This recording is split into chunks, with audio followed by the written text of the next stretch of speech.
Well, we've got Chris back on the podcast today, and we're going to be talking about text messages. I know we've mentioned a little bit about it in the past that we were starting to use the strategy, but it's more so, how would a real estate agent use the text message strategy? How is it that you can go from your personal number to a more of a number that is separate to your personal number, and what type of system can you use in order to actually not mass do it, but have more refinement on going through some cold prospecting with that, and how to transition out of it. Again, we go through our full experience with Harcourts auctions and what we're doing at the moment, and also what's working from a messaging standpoint as well. Because text message is feeling a little spammy/scammy. So how do we make sure that we can segregate ourselves away from that as well? Hopefully it helps. Welcome to Rethink Real Estate. My name is Ben Brady, and this is a real estate podcast aimed to deliver sales strategies, marketing tips, and business insights from industry experts and myself to build a listing-focused business for the future. Let's get into it. Christopher. How's it going? Mate, good. Yes. Good. Yeah, how is it going? It's one of those things, I haven't had someone ask me that for a while, and you sort of you think to yourself, before you respond, you're like, how am I? We're already in April. It is rushing by. The year's rushing by. Now you got to think of 4 months worth of stuff now. Yeah. Well, Easter is in April, correct? Yes. Correct. I think it's coming up. What are the girls? Are the girls excited about Easter?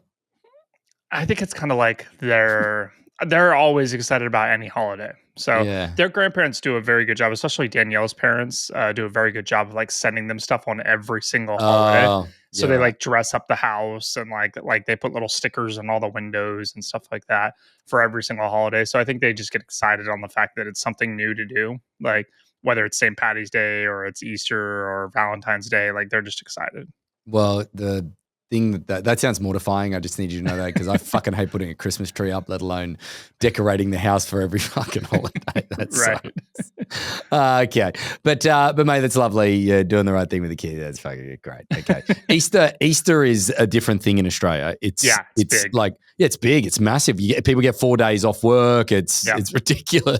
It's like a second Christmas over there. It's much different over there. So. We don't have Thanksgiving, so granted, I guess. Yeah.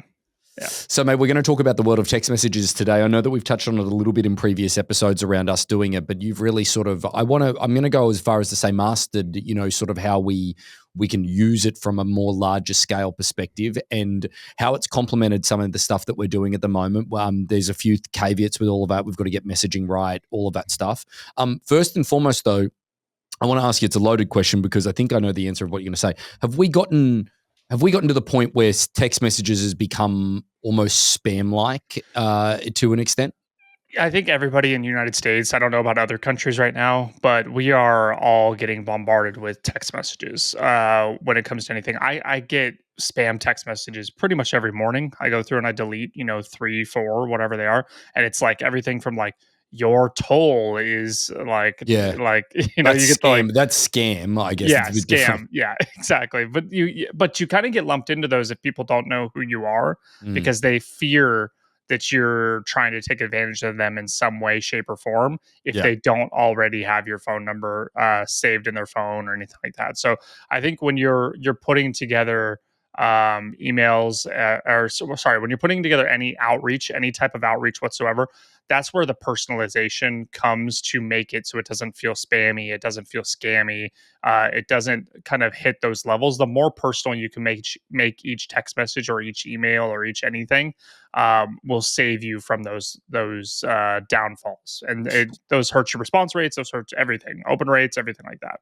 So let's talk about messaging first and foremost, and then we'll talk about the systems that we use and stuff like that. But is that there's one? So because I'm a licensed agent within California, or I'm a member of an MLS within Orange County, is that I get a whole bunch of text messages every day about, hey, do you have a fixer? Do you have whatever it is? And it's the same kind of message every single time. But there's one person that I've noticed that texts me, his name's Dean. And the only reason I know his name's Dean is because he puts his name in the text message, and it comes up in the thing as maybe Dean. Yep. Which immediately makes me look at that one, right? Yeah. So the way that you can get around that is usually by sending another form of communication. The easiest way to get maybe Dean in there is by sending an email. Oh, previously, and so he might have sent you an email ahead of time okay. that had his cell phone number or his text message number directly in that email, and then his contact information was in there. So your phone is basically trying to figure out who this person is. The other way of doing that is he's putting his name directly in the text message with, it's like a signature at the end where he's putting Dean, whatever, Dean Martin. Let's call him Dean Martin right now. Yeah, yeah. And so Dean Martin at the end, and then it says maybe this is Dean at that point. So those are really good ways to help your text stand out, like you mentioned, because then it feels like it's a real person at that point. Yep. We do the same thing when it comes to, we try to put in our text numbers through our programs. We try to put those, we put our name in all our text messages. Even if it's our first name, we just put it at the beginning, just so people think it's a real person. And we even say which company we're from. But then we also put that text code in the other communications that we're sending out, like emails and stuff like that out there. I think cardinal sin first and foremost when it comes to text messages, just don't put a link in there. Like if you want someone to, just no one's going to click on your link if they don't know who you are.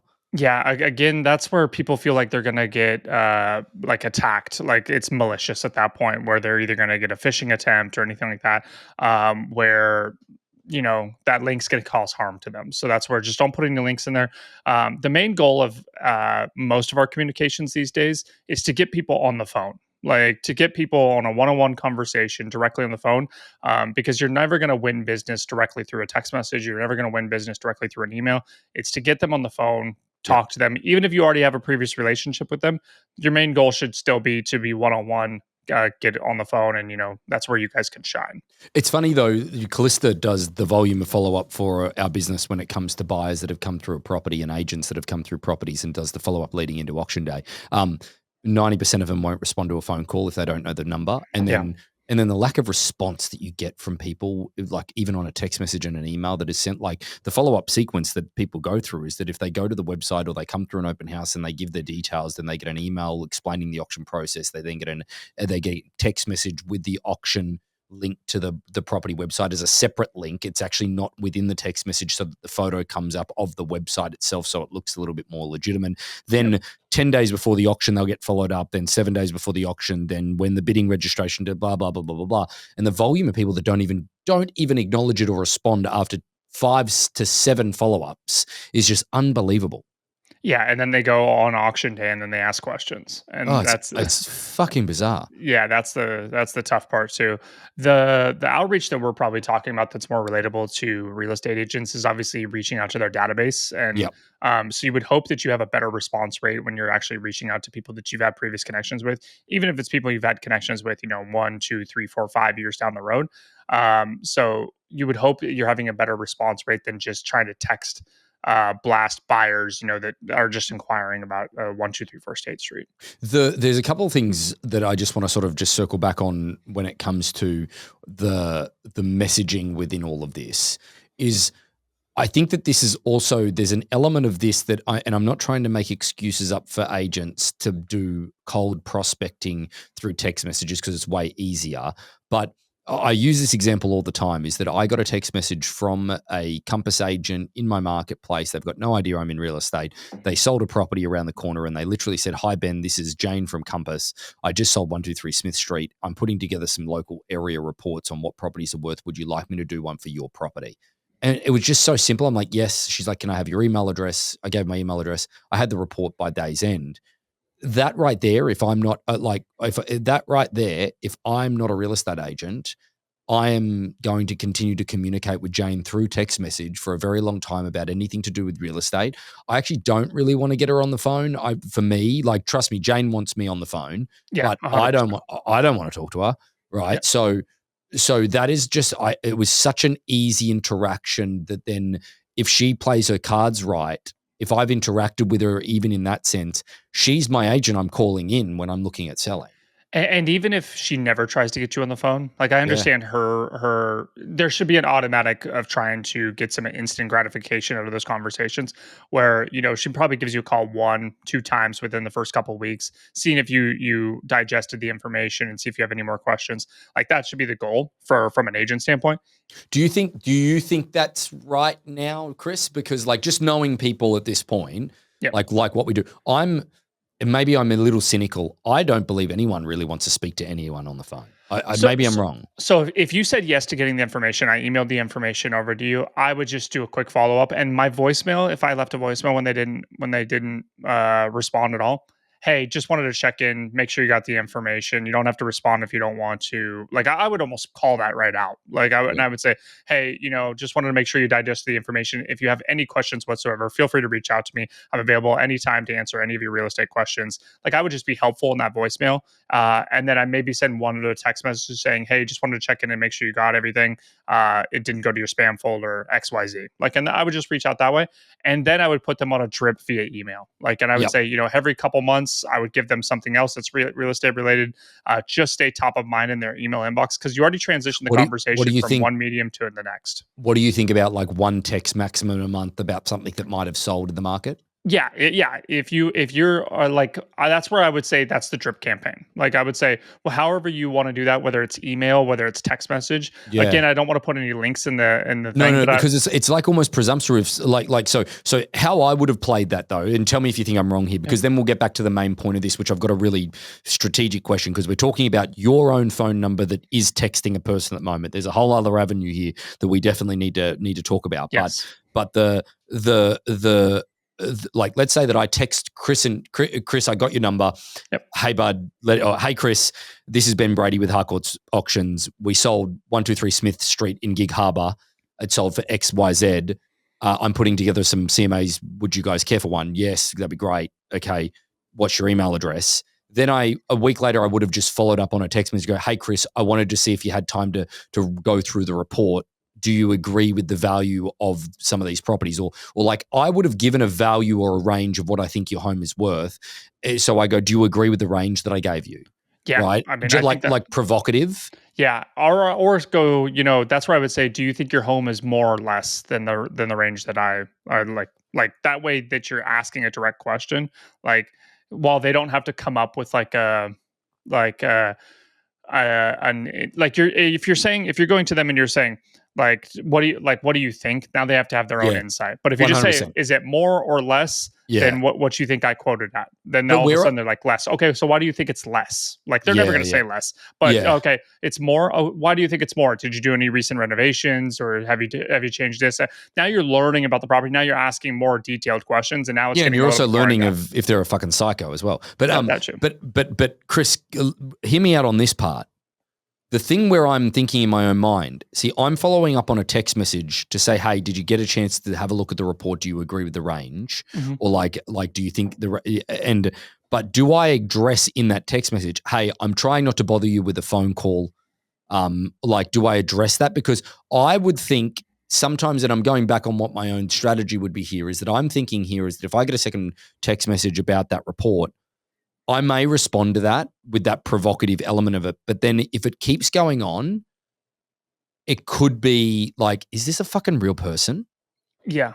Well, that's where I think I like the fact that you just call one time, leave a voicemail, and then that's it. And the Right. voicemail is very simple, very like it's Or just very do you do friendly. a slide dial at that point? For those that don't know what it is, you just dump that because again, maybe you don't want to force the relationship too hard. Yeah. A slide dial would be so for people who don't know. I mean, I think everybody in real estate knows what a slide dial is in this point, but it's where it just skips the ringing on a phone and goes directly to voicemail, and then you can leave a voicemail for someone at that point. So, or you just send a follow up email at that point.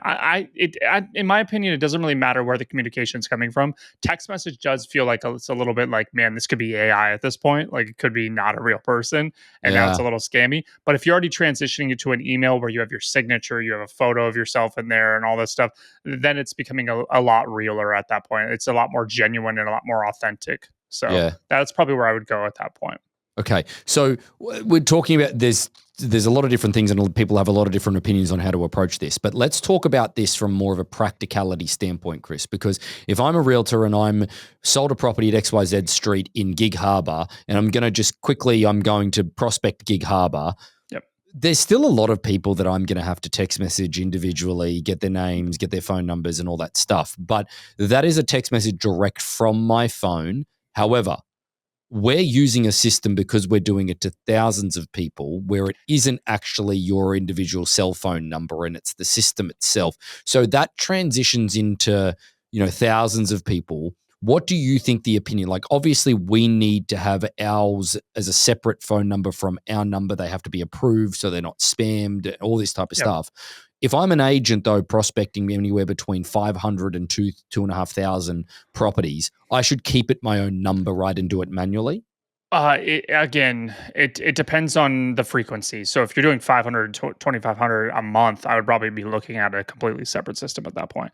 Because Okay. one, you're just copy and pasting. So for anybody in real estate who's tried to send a bunch of text messages from their phone, their personal number at some point, those numbers aren't verified to send out a bunch of text messages and a bunch of marketing text messages at all. Right. So Right. you've probably, if not most realtors, but there's probably a good chunk of realtors, whether they're listening or they've tried this in the past, they have gotten their number blocked at some point and they've had to Or call their spammed. carrier. Yeah. Exactly. They've gotten their number basically flagged as spam, and they've had to call their carrier and they've had to fix out their number. And that's their personal number. That's all their business. You don't want to change any of that number or anything like that, which is the same thing we've had email conversations in the past of not getting marked as spam on your main email account for reasons like that. And so you don't want to get your main number blocked at any certain point from that standpoint. It's also just the manual hassle of typing in each phone number and then going down and then copy pasting each message or whatever you're trying to do and personalizing it by writing "Hey Ted" or "Hey Jennifer" or whatever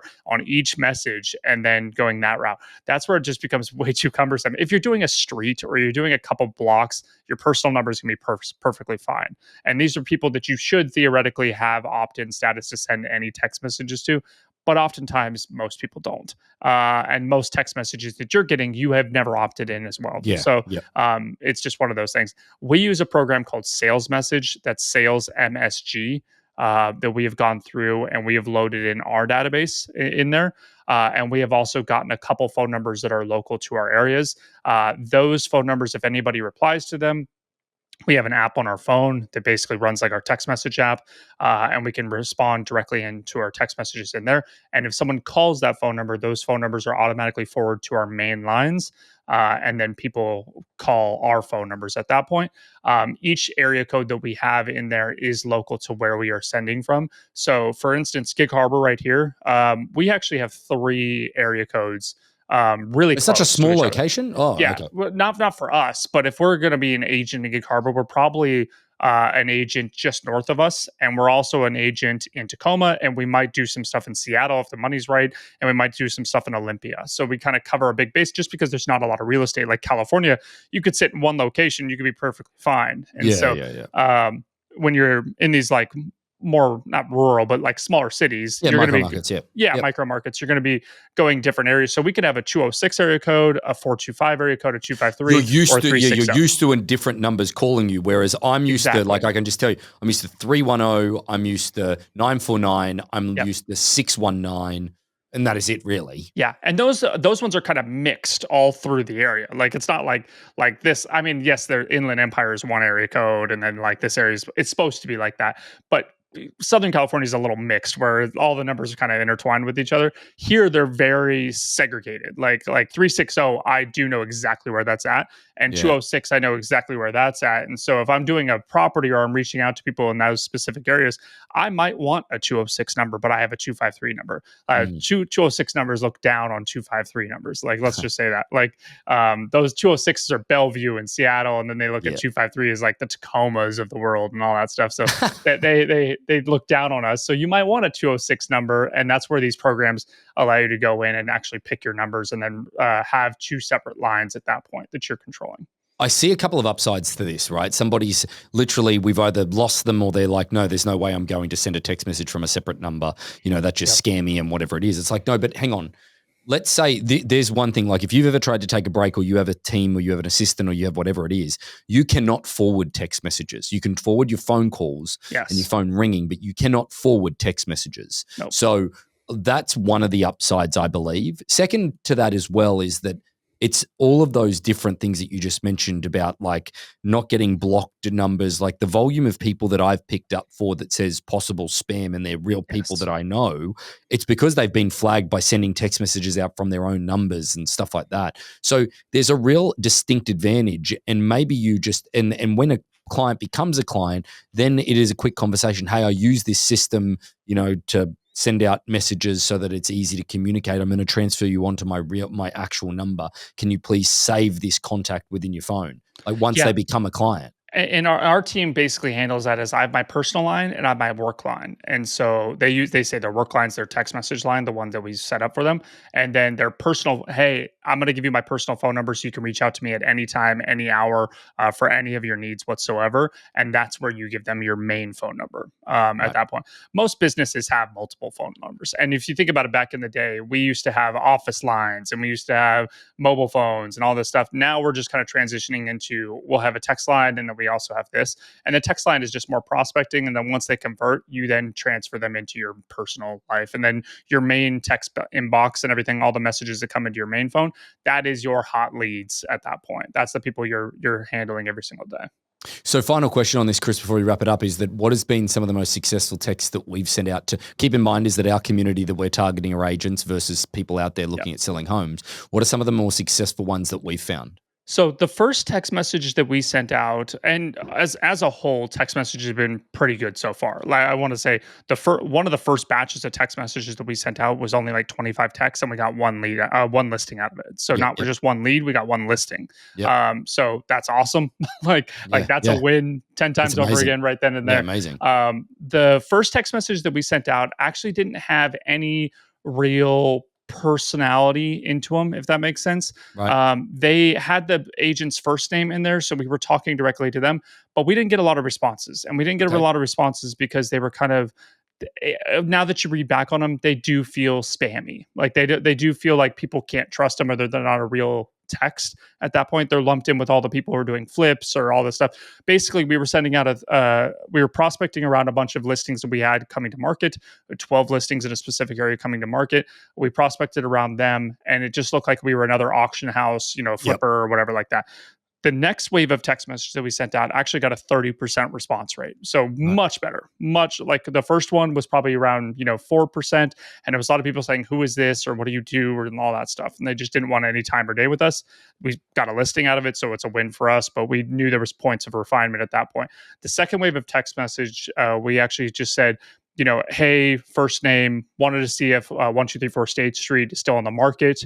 Want some help getting it sold before its first birthday? Question mark. Yeah. Like, and because those were homes that were sitting on the market at 300 days at that point. Yep. And so we were saying, hey, let's reach out to these people whose home had been on the market for 300 days before it hits 360 days so that we can actually help them get it sold before it reaches 1 year on the market, which is a giant, giant mark you never want to hit as a listing agent. We got 30% response rate at that. We thought we were going to get negative responses because it's coming at them and saying like, hey, this property's about to have a birthday. Like, should we break out the birthday cake and candles? Like, what are we doing?